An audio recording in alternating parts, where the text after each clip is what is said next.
Salve amici, il Natale è alle porte, come ben vedete iniziamo questa bellissima carrellata di ricette di dolci natalizi.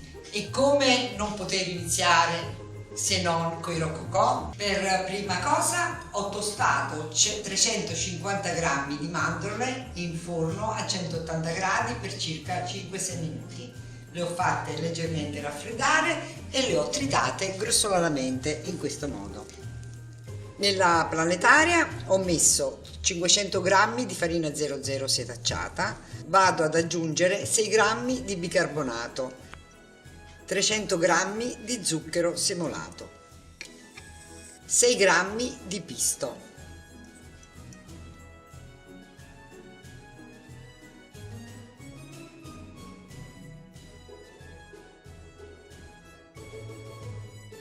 un cucchiaino di estratto di vaniglia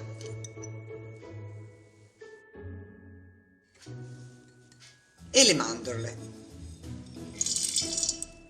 e inizio a mescolare il tutto lentamente. Riscaldate in un pentolino 75 g di acqua con 75 g di succo di arancia. Sciolgo 50 g di miele con un po' di liquido caldo.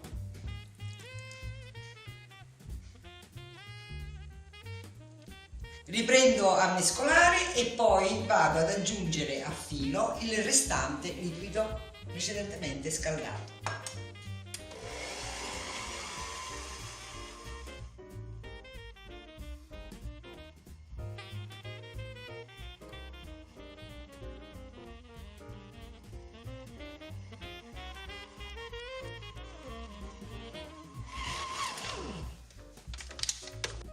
Verso sulla spianatoia l'impasto e lo continuo a mano.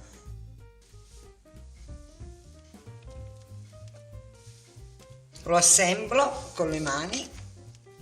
Risulterà un impasto semiduro ma non appiccicoso. Una volta formato il panetto lo andiamo a coprire e lo lasciamo all'incirca 10 minuti a riposare. Il panetto è riposato e adesso andiamo a comporre i nostri rococò. Prendiamo un pezzetto di impasto, non vi preoccupate se è un po' secco, un po', perché vedete tende a spaccarsi, ma è normale perché ci sono dentro le mandorle belle grosse. Le andiamo a pesare e vediamo un po'.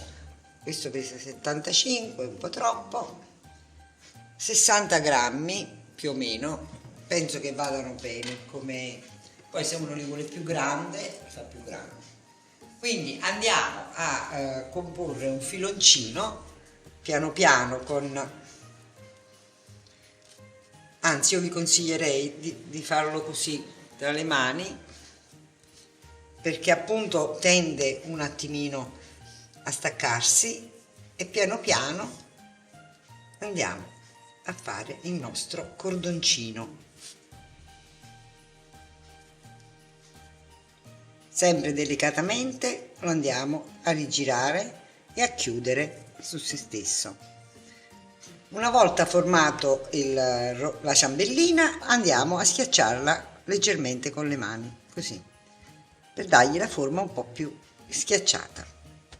Amici, con un po' di pazienza ci siamo riusciti. Sembra difficile ma non lo è, perché lo ripeto, sono le mandorle che sono più grosse dentro, però sono una bontà, dobbiamo solo infornarli. Adesso li andiamo a spennellare con il tuorlo d'uovo ed ora li andiamo ad infornare. A dopo! I nostri rococò sono usciti dal forno appena sfornati. Sono stati infornati a 170 gradi per 15 minuti, forno ventilato. Per chi avesse il forno statico, 180 per 15 minuti. Amici, spero che questa ricetta sia stata di vostro gradimento. Vi aspetto alla prossima, mi raccomando. Un arrivederci e un grazie a tutti da Zia Franca.